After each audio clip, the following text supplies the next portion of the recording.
Welcome to the June and final for the summer senior health activist and young health activist conversation. My name is Norbert Goldfield. I know most of you, but not all of you.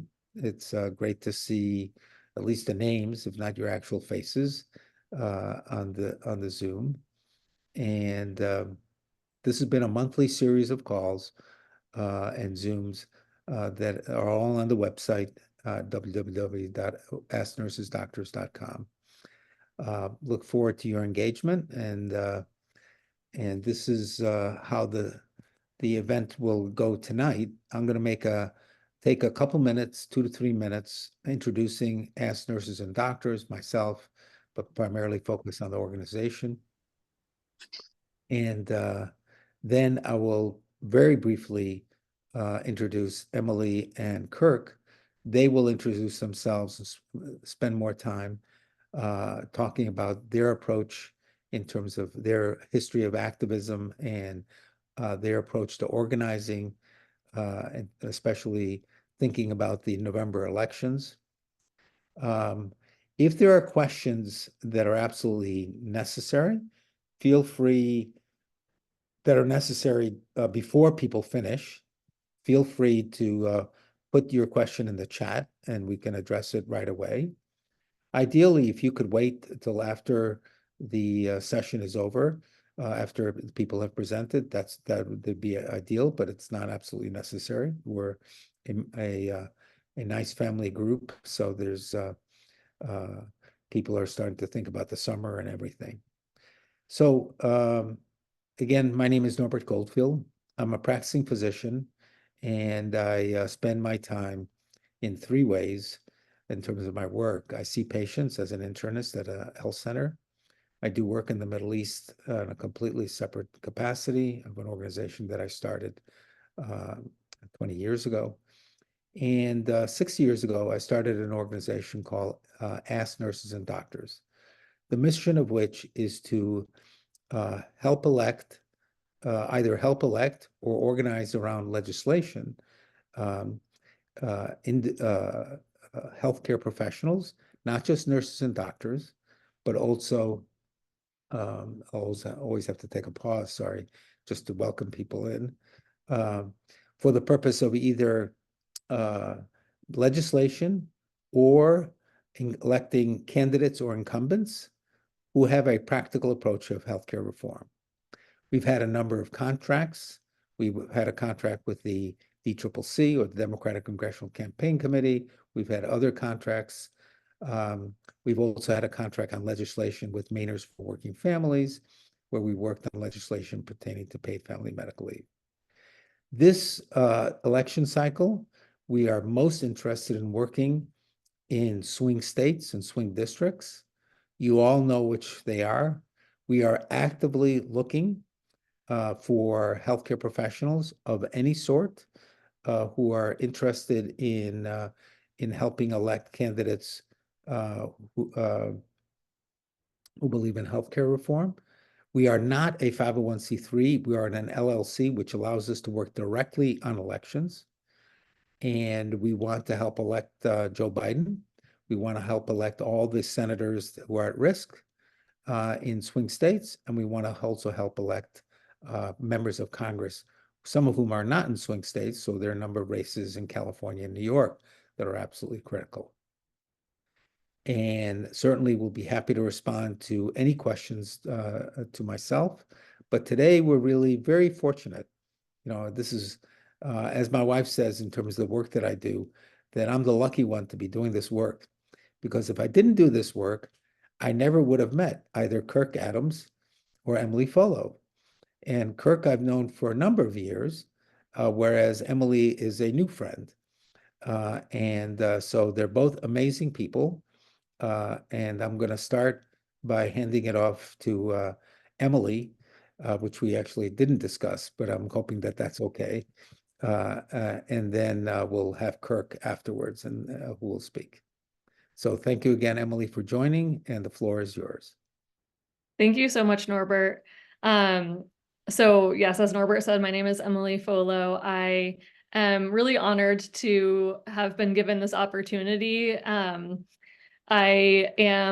feel like a newcomer to advocacy, I guess, in a formal sense. And so I was really honored that Norbert thought of me for this session. Just to give a little bit of background on myself, I am originally from Maine. I grew up in southern Maine, Portland and Falmouth, where my parents still live.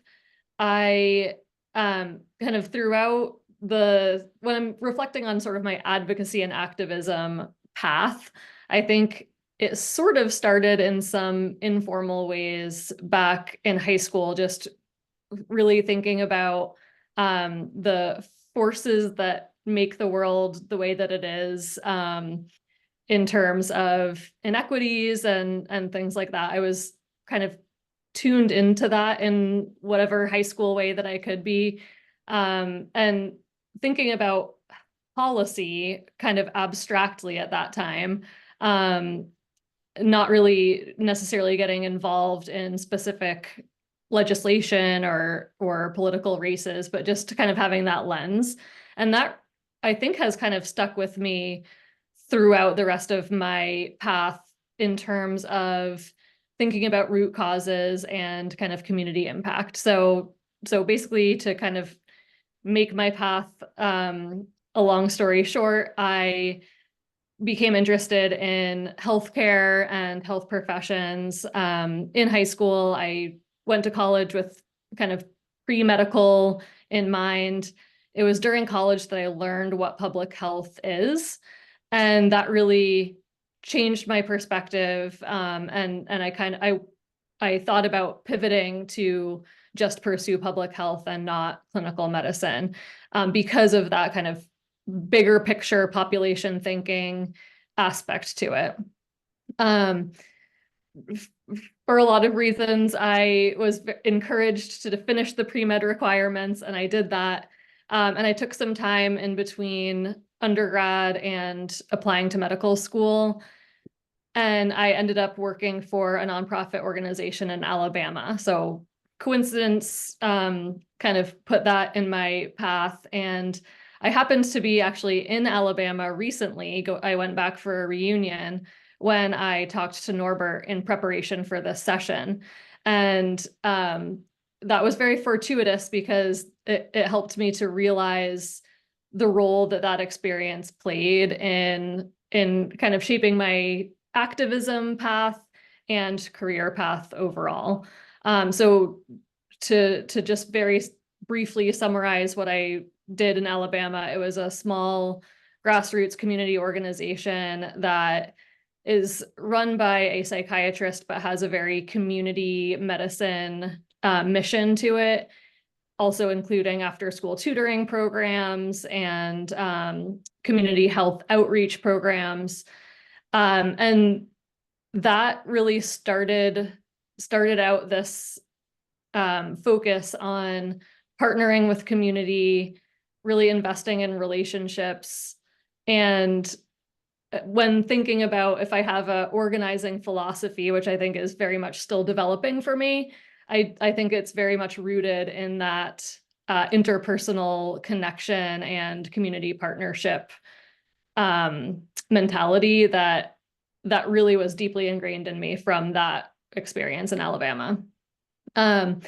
Just as a little aside, when I was there recently, I was just last month, I went back for a reunion. And in shifting the conversation to talk about political organizing, I was really struck by the ease with which I could have in-depth conversations with people that I know vote differently than I do, and just how much we could agree upon while very much being on opposite sides of the kind of traditional political spectrum, if you will. So just that might be an interesting topic to discuss as we move forward. But fast forwarding to wrap up here, I went from there to medical school. I ended up doing medical school in Massachusetts at Tufts University, and then family medicine residency in Pennsylvania. I was not directly involved in activism work per se when I was in residency in Pennsylvania, but just some kind of observations that I had there is even at that time. So that's where I was during the 2020 election. And even at that time, I encountered folks that surprisingly to me were ambivalent about voting, even at that time. Um, and and so, you know, that just has kind of factored into my assessment of the situation that we're in now. After residency, I finished family medicine residency in 2021 and am now coming to the end of my fellowship in preventive medicine at Maine Medical Center. So I am based in Portland, Maine for my work, but I actually live in Exeter, New Hampshire. So I'm a New Hampshire voter, but a Maine activist because that's where my work and all of my professional network is. I'm also originally from Maine, so I have a strong connections to the state. In terms of recent activism, so it's really just since I've been in the fellowship program over the last 2 years that I got involved more formally in activism, and that's thanks to my colleague Brendan, who's on the call. I joined a group that he led and recently have become sort of a co-leader of that group called Healthcare Advocates for Maine. And through that, some of my areas of focus have been gun safety legislation in Maine, and then in New Hampshire, just kind of personally involved in some of the Planned Parenthood activism work that the Planned Parenthood New Hampshire chapter has been working on. So hopefully that kind of summarizes things in a nutshell without rambling too much. I think coming to sort of my organizing philosophy, as I mentioned, it's very much still developing. I am here tonight on this call with a perspective of learning from everyone else who brings experience to the table and kind of figuring out where I can go from here in terms of voter engagement, because I certainly do not have answers. I'm happy to share kind of from my perspective and my social circles what I'm seeing in terms of trends and what folks are talking about, but I really want to learn from everyone else in terms of how I can fit into this moving forward at this critical time in our country's politics.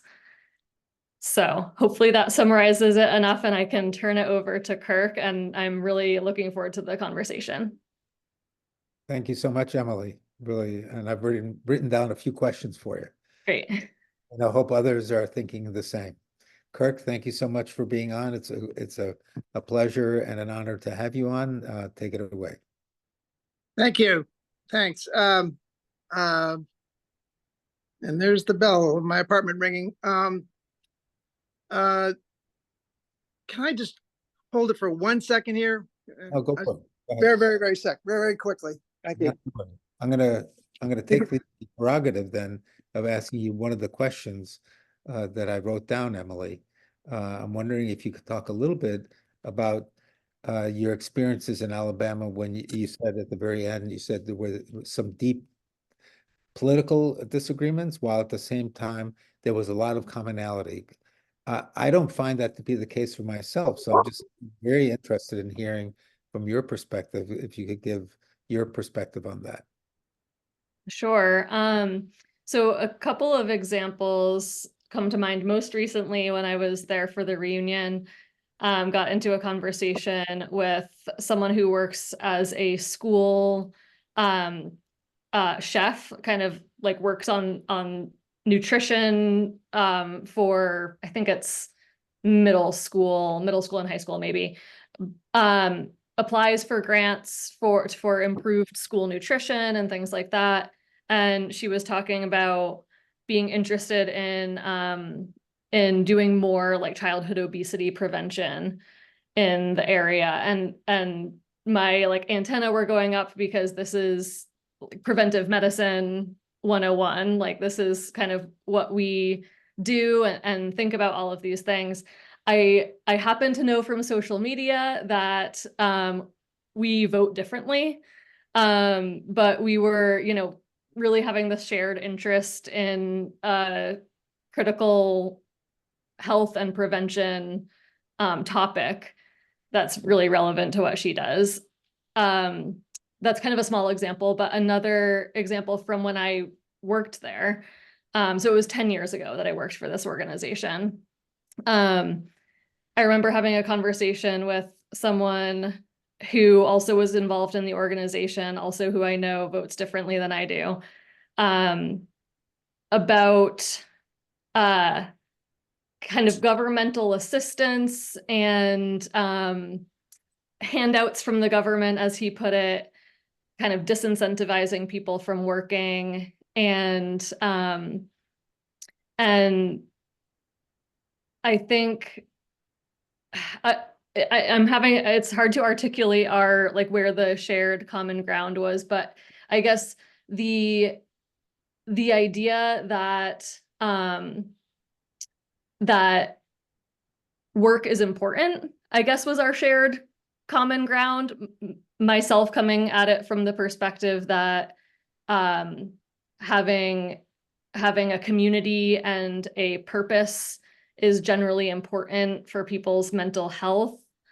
And that is something that kind of the organization that I worked for strived for in terms of providing those opportunities for people that were not otherwise able to be employed. You know, I don't disagree that people sometimes need assistance from the government, and he did disagree with that, but we were just able to have a little bit of shared common ground in terms of like the benefits of working, I guess. Hopefully that illustrates it at least a little bit, but it was just an interesting conversation, and I think we were surprised about how much we agreed on. Seems like you were very, very respectful, and I'd like to highlight for everybody, the last session we had was on deep canvassing. So we had one of the nation's experts on deep canvassing together with a practitioner who's been doing it also for years. So this is the kind of what I would say respectful kind of conversations that, Emily, clearly you're able to have. And if we're at all interested in picking off a slice of voters, and it's not a large slice, and I'm sure Kirk will be alluding to this, we need to have those kind of respectful conversations, and I just so appreciate, your perspective. Kirk, I'm going to hand it back to you. And yeah, sorry about that. But I am back. Yeah. Well, again, thanks, Robert, and good to talk to folks. Always good to talk to folks in healthcare. That's sort of the space that I work in, and a sort of have worked in, because I worked for the largest healthcare union in the country, SEIU, for about 40 years. I really, though, don't have any expertise except for organizing. I mean, that is where I started as a young person, and really have been doing that work in one way or another. Union organizing, electoral organizing, initiative organizing. That's pretty much all I do, and I still do today in the work that I'm doing now. I actually started learning about organizing, and not in this country, but in other countries where, through a variety of circumstances, I got involved with some of the organizing happening in Northern Ireland in the late 60s and 70s, and then went to Africa and lived there for a year, and worked with the ANC and another organization, liberation organization called SWAPO, and worked with them. So I sort of came to organizing, not in the traditional way, which is either political work or union work in this country. It was sort of the work that was being done in other countries based on the challenges they faced.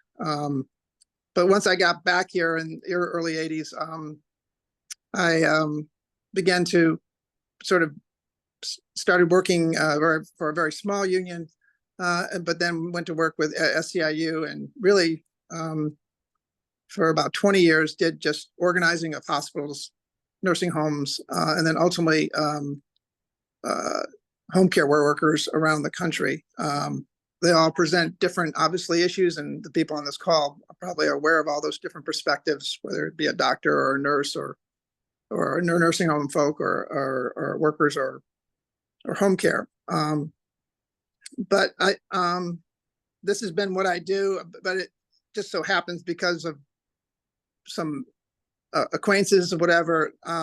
My work at SEIU was mostly about union organizing. It also was about political organizing. And so virtually every even year when we would have either a presidential election or a off year congressional election, I would just do political work that year. And that's sort of been the on off years of my work in terms of who I have worked for or what I've done. I don't know whether it's, I mean, I feel like it's a privilege that I was able to sort of find this work and able to support myself and my family. And also how I found my wife.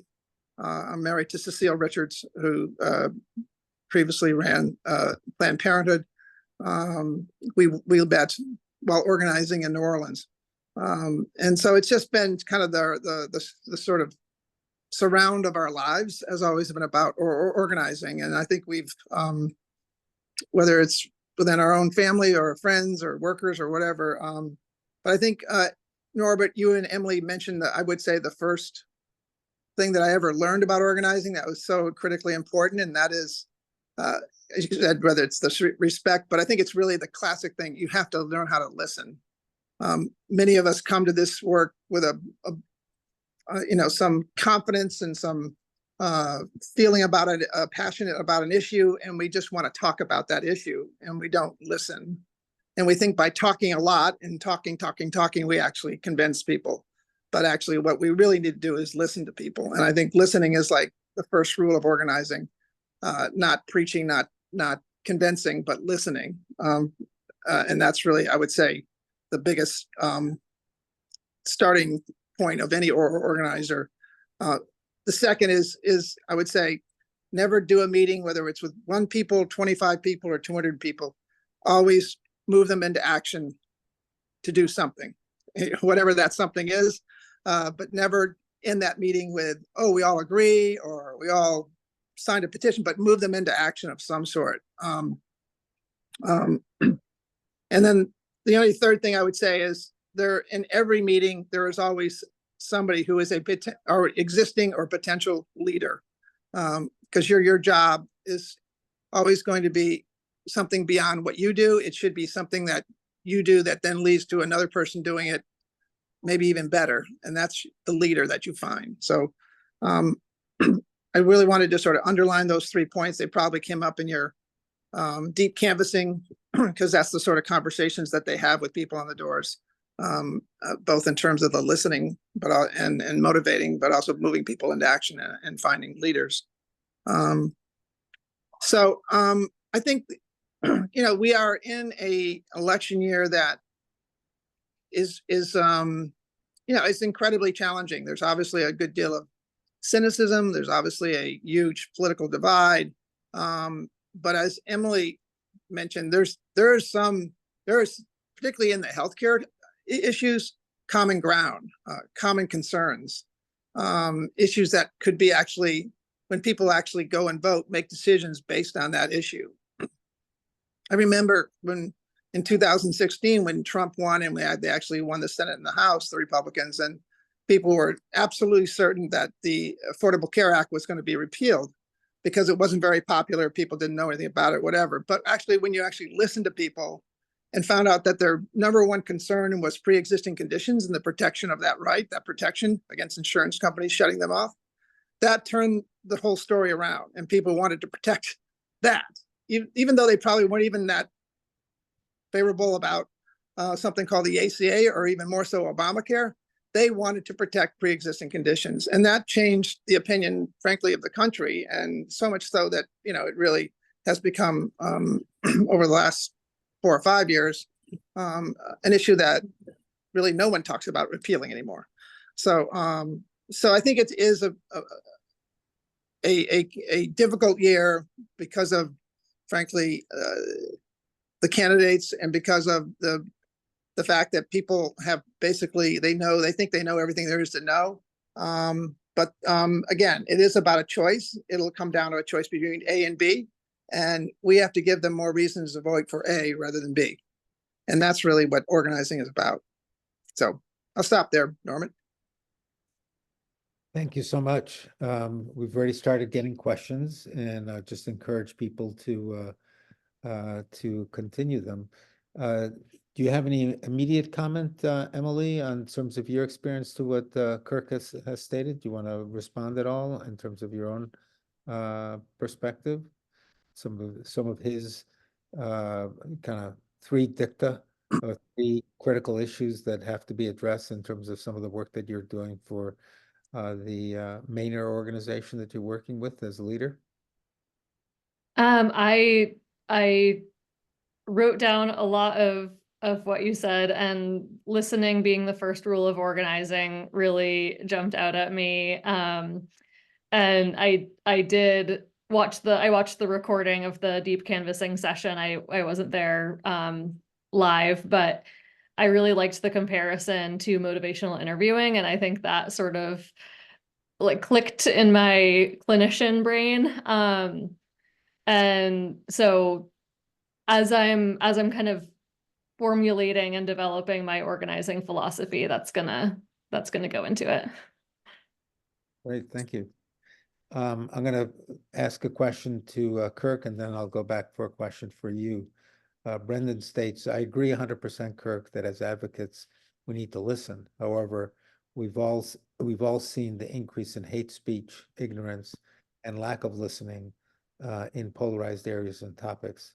How do you listen when all that you're hearing is hate or anger?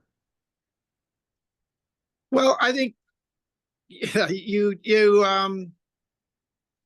have to listen and find that sweet spot that is not hate and not anger or ignorance or whatever. You have to, and I think generally speaking, my experience is that if you listen enough, the hate will come out, yeah, or their ignorance will come out, and then they'll talk about their kids. And then there's usually an opening there, or they'll talk about their parents, or there's an opening there, particularly in our space, the healthcare space. So I think yeah, it's a tough environment out there, and in so many ways. But I think the idea is to find embedded in the person you're talking to or the group you're talking to, that sweet spot where you can, basically organize. There will be many places where you can't organize. People won't listen, or they won't, or they're just too, embedded in their own, whatever, hate or ignorance. But I think there's always some space. Generally speaking, there's probably a few there's not, but generally speaking, there's always some space that you just have to get to. And again, the way to get there is not so much you trying to push it at someone. It's sort of letting them raise it, and then you can move, the agenda that you want to move.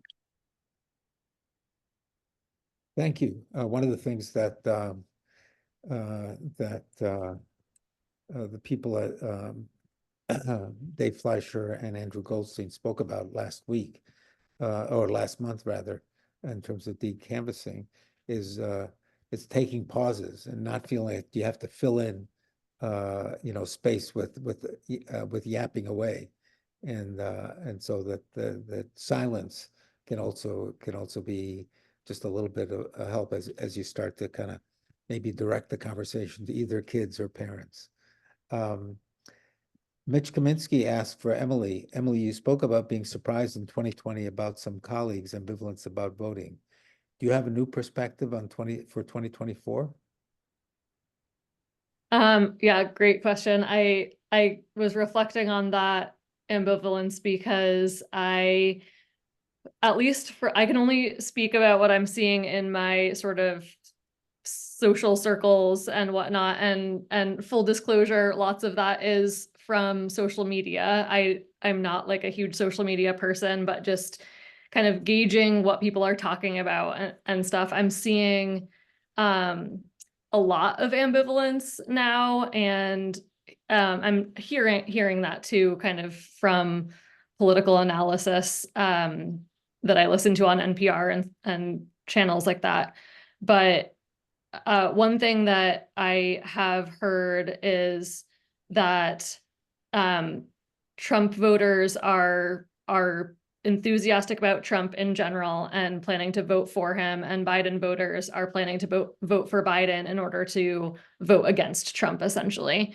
And that seems, with at least my social circles, that seems to fit.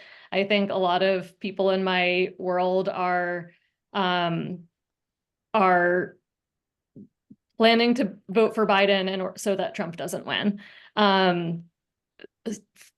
Whatever that may mean, if that's good or bad, I don't know. But I think that there is that ambivalence and lack of satisfaction with either candidate, and I'm hearing that voiced about Biden.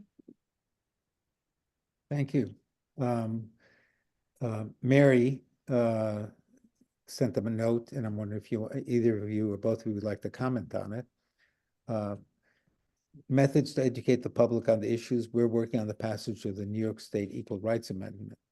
We've been amazed at the lack of knowledge that this is even occurring, especially for folks who know and expect, who we would expect would be aware. How to get it out there. We seem to be always preaching to the choir, but I thought some of these folks were part of the choir. Any comments on that, Kirk? And then also you, Emily? Yeah, I think initiatives, or issue initiatives like that are really difficult, unless, we're talking about issues that are sort of have captivated the national discussion, like reproductive health, whatever. So I don't, it's a challenge because honestly, people, have their lives, their busy lives, their lives full of work and family and, stress and whatever. And trying to introduce a new topic into their lives is really, really hard. Even though they probably, if they had half hour to sit down and talk you through it, would become an enthusiastic supporter. But they don't, like you say, even the choir here is not really focusing on these issues, don't really, unless there is something, as we saw with after the Supreme Court knocked down Roe, it became this is what really happened, was that people really thought it was really important now. They never thought that would happen, and they sort of said, whoa, now this isn't important. I think particularly in a state like New York, there are lots of people who, I'm sure a majority supports the Equal Rights Amendment, but it's just, they don't think it's, the most important thing on their plate right now, for sure. So it's a challenge. I think, I think you have to work, again, like-minded folks, and then try to make them have a tool, an easy tool that they can then take into their social world, not necessarily social media, but just the world, the people they work with, they go to church to, go to school to, whatever, and try to multiply by that means. But the initiative world is a very challenging world now, just because of the amount of noise that will obviously each month will increase dramatically on the presidential and congressional races. It's just be hard to punch through on those issues. But I think there's probably, in many cases, it's probably a multi-cycle challenge that is that you can get, you can make some progress this cycle and come back and do it another time. That's what we found, for instance, on the minimum wage stuff and on the expansion of Medicaid, whatever. We found that we had to do it a couple of times to actually get to the finish line. Emily, any thoughts on that? I just learned from what Kirk said. I don't necessarily have any words of wisdom to share, but I appreciate the question because I learned from it too. I want to go back. I just wanted to just a quick follow up on Emily's thing, and I think there's no it's not breaking news that there's a lack of enthusiasm about President Biden. I think we should also, but be aware there's amongst the Trump voters, there's also a lack of enthusiasm. We think the Trump voters are these folks who go to these rallies, and they are, obviously, but there's a significant number who are not feeling very comfortable about their vote here. And, you know, whether it's the, the conviction recently last week, or other issues that they just disagree with him on, or just he himself. So there's a significant number there, probably 10%, generally speaking, in these battleground states, that are uncomfortable, even though they're saying they're going to vote for Trump. They're uncomfortable with that vote. And in a race that's going to be won in some states by less than 1%, those could be the difference. Because you have to give them something like healthcare to say, that's why I'm voting the other way. So in terms of action, remember what Kirk said, and I always try to do that at the end of each call, but I'm going to bring it up now. I'm assuming, but I'm going to ask you both to comment on this, that if we're going to peel off a few voters, again, as Kirk said, it's going to be decided by less than 1% in some states. We're going to peel off that certainly one of the big issues is going to be women's health, broadly defined. And I'm wondering if, so I've got questions for both of you. But first of all, I'm going to be sending out with the recording an action that came from the Biden campaign in terms of with respect to oral contraceptives. And I'll also include, for those of you who don't have access to the article in today's Washington Post, I will also include an article in the Washington Post that speaks to the issue of challenges that certainly that Trump has been ambivalent about whether he supports challenges to contraceptives such as IUDs.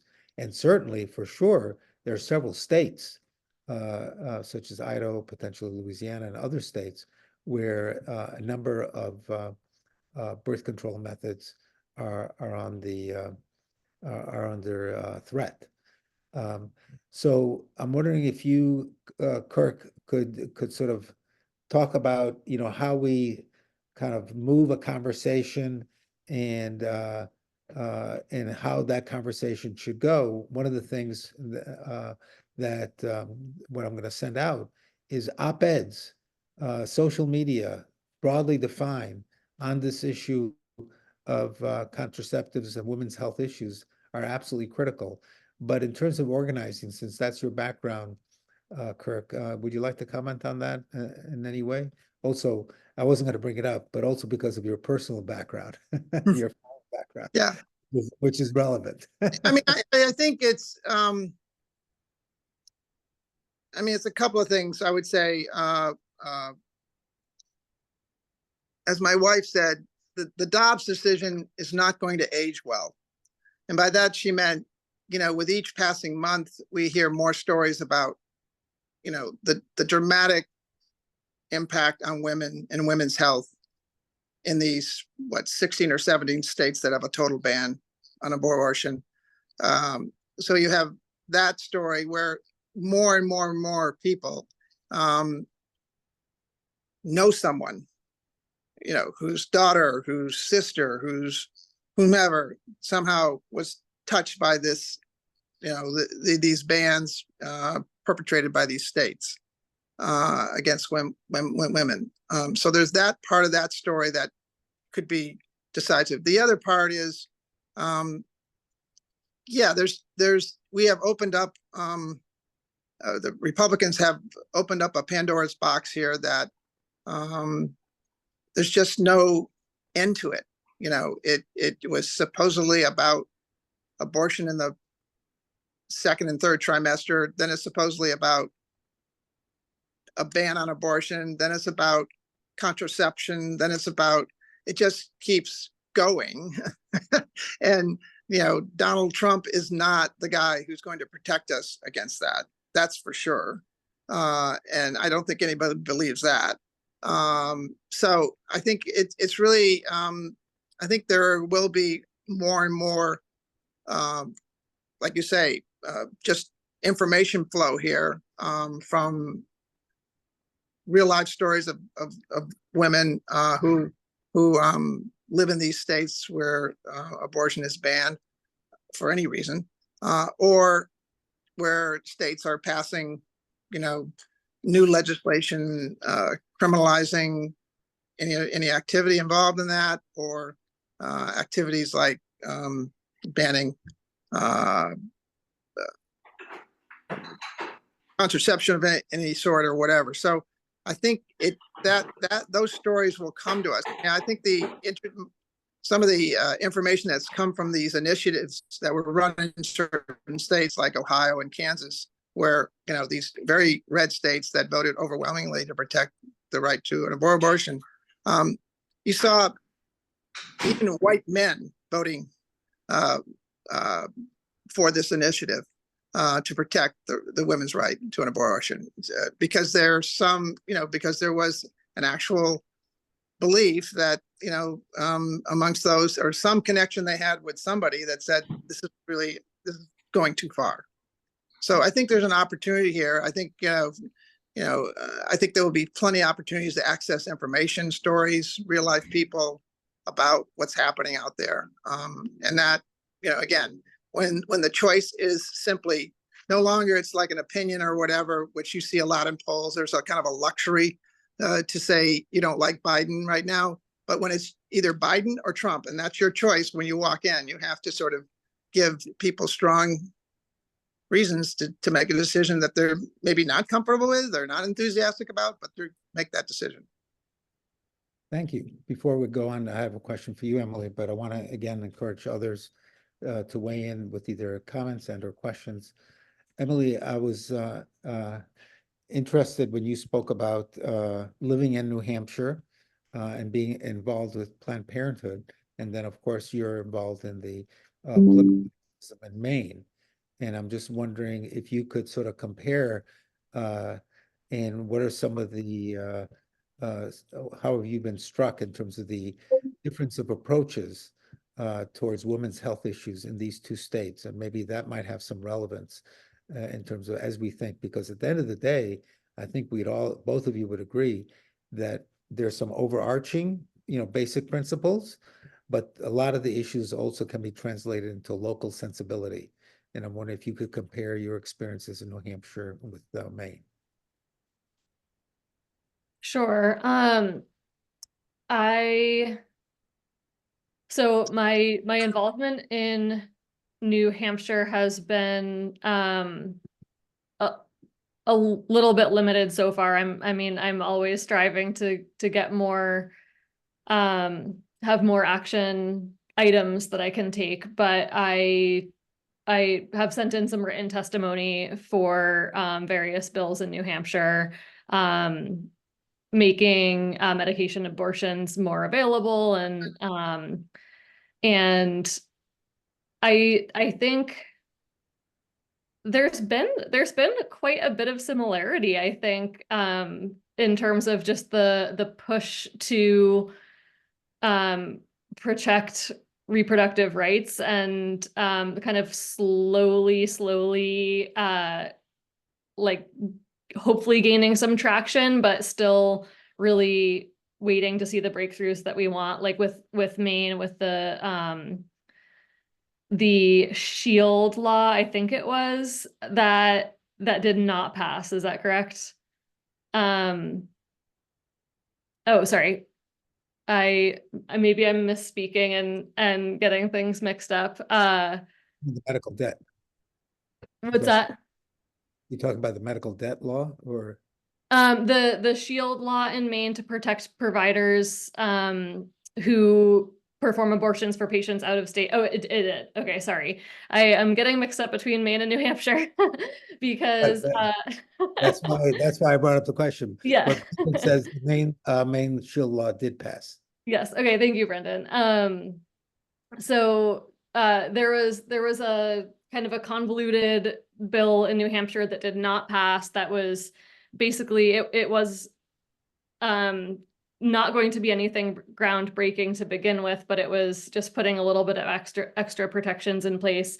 I'm gonna get the details of it wrong if I try to go into it, but so yeah, just trying to make this incremental progress, and it's been challenging in New Hampshire, but yeah, my involvement in both states has been limited so far. I'm definitely hoping to get more involved, especially with the action item that you mentioned for the Biden campaign, Norbert, and I remember you mentioning that at a prior call as well, so I will keep an eye out for that.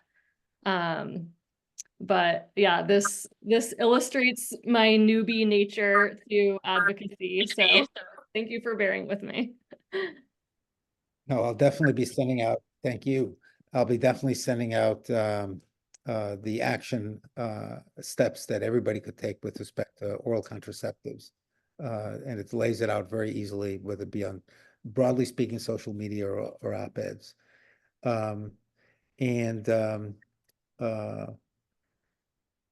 Brendan has a comment and a question. Something we've discussed often is the age gap that I've observed. It's true. I'm not going to comment too much on it unless we have time. You've observed in advocacy and organizing, or seeing much less young adults motivated and rather involved in advocacy compared to older. Kirk, I'll turn to you. Maybe you could make some comments on that, and what's your sense of that, particularly as it pertains to organizing healthcare professionals? Well, I'm not sure that I would agree that there's been, I think the whole reproductive rights campaign has drawn, huge activity levels from primarily young women. So I think that actually has been a huge, frankly, over the last few years, infusion of new young people who, because of that issue, get involved in some sort of advocacy work and some sort of organizing work that ultimately translates into other work. And then the other issue, obviously, is climate, where you see a ton of young people in that issue. So there doesn't be, to me, a shortage of organizing talent right now coming in. I think there's no question that there's, again, we started off this conversation, I think Emily did, about her conversations with folks about a lack of enthusiasm for either candidate, frankly, at the top of the ticket. And so that sort of limits maybe some folks getting involved. But I think on particular issues like climate, like women's health, like things like, minimum wage and stuff like that, I just, just in looking in the world I live in, there's just a ton of, I hire people all the time, and mostly they're all young. And of course, everybody's young to me, but they're all in their 20s, late 20s and 30s. So I feel like there is actually, it's a tough environment to organize in, because of the reasons we were talking about, the polarization of the population, as it were. But nonetheless, there doesn't seem to be a shortage of people trying to get into this work. Thank you. As we begin to wrap up, I just wanted to certainly, again, remind everybody if there's any additional questions. I wanted to just, do you have any comments? There's been a recent spate, Kirk, and then I'll come to you, Emily. There's been a recent spate of elections, union elections that pertaining to healthcare professionals and specifically physicians. And I'm wondering, and here's the question, is that yes, that's true. And then the question is, are there any insights to be learned from that could be helpful for most of us, if not all of us on the Zoom, are healthcare professionals, as we try organizing for the November elections? Are there any, in addition to the principles that you've outlined at the beginning, or were there some other secrets, or not secrets, but insights that you might want to pass on, that we've all talked about the challenges that we have with respect to this election? This is a win. What were some of the maybe some insights from that win, or some of these wins, whether it be health professionals, but physicians specific, that might be helpful in terms of organizing health professionals, doctors and nurses and others? Well, there's no shortage of issues about the work you all do, particularly if you're working for a much larger institution, health systems, whatever, managed care, whatever. So those situations now have created, I would say activism, not only in terms of just activists like people on this call, but just activism among the entire workforce in the health system world, where there are real issues coming out of COVID or the sort of corporatization of healthcare or whatever. So yeah, there's definitely a lot of discussions among doctors about forming organizations, whether they call them unions or associations or whatever, to have a voice, to have some sort of advocacy power in that organization. And really, that's sort of, if there are these sort of local work issues percolating in your world, they actually are the sort of, frankly, seedbed for moving those folks who are not happy with the way their work is structured or whatever, or the way their management is done, to move them into political action. There just is a natural progression there where you sort of talk about and work together about improving those conditions, and then you look at the bigger picture of protecting healthcare funding or protecting like the ACA or Medicare or Medicaid. That these are critical issues that are at stake now in this election. So it is the organizing and building organization. It's always sort of it's to be successful. Those organizations have to keep moving, and they're like a shark. They have to keep moving, have to keep looking for the next campaign. I think the fact that there are these local issues at the workplace, create an opportunity to sort of have conversations, build your list, identify leaders, and then you can, move those folks from these local issues where they'll certainly continue to work, but also onto these national election issues. I'm going to ask each of you the same question, and then unless there are some burning questions, we're getting very close to the end of the hour. I want to ask each of you, between now and November, what are some of the specific activities you're going to be undertaking at a local and a state and at a national level with respect to the coming elections, and what kind of thoughts do you have about that? I'll start with you, Emily. Thank you. I am looking forward to working with you and other activists to help inform some of those activities for me. One of which will definitely be the reproductive rights action item that you mentioned for the Biden campaign. I think kind of on a more local level and interpersonal level, I'm really interested in the deep canvassing approach, and the first that I ever learned of it was from the session that you recently held. So I'm interested in learning more about that. I did just like door-to-door canvassing